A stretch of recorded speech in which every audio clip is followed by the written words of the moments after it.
If you have ever eaten pav bhaji, you know it is more than just food. It is noise, heat, butter, and an entire city served on a plate. But pav bhaji did not begin in restaurants, cafes, or food festivals. It was born out of hunger, urgency, and survival in a rapidly growing city. To understand its real history, we have to go back to Old Bombay, now known as Mumbai. In the mid to late 19th century, the city was expanding at an extraordinary pace. Textile mills were running day and night, and thousands of workers were laboring through long shifts with barely any breaks. Their biggest problem was not taste or variety, it was time. They needed food that could be prepared quickly and eaten without slowing down the workday.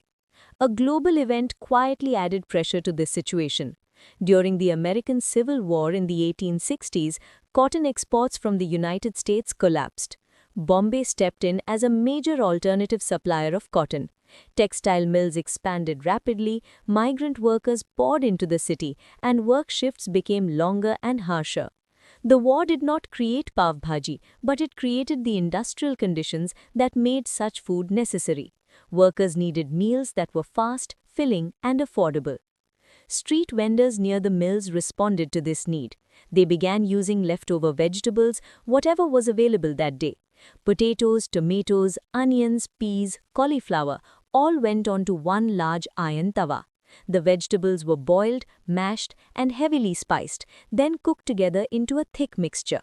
This simple, hearty preparation became what we now call bhaji.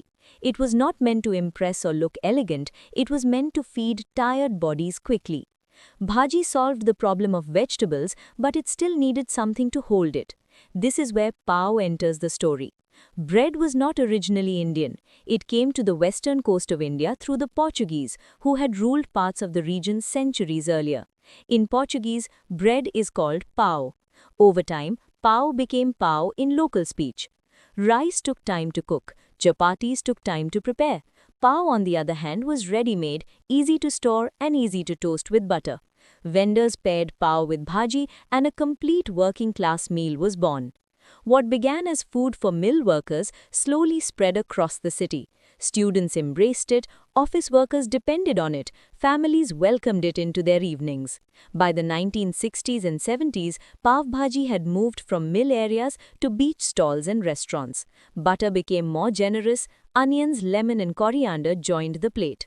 The taste evolved, but the purpose stayed the same. It remained fast, filling, and deeply connected to the rhythm of the city. Pav bhaji is not just a dish, it represents industrial Mumbai, working-class resilience, and the way global events can quietly shape local lives. A Portuguese bread, Indian vegetables, and industrial urgency come together on one plate.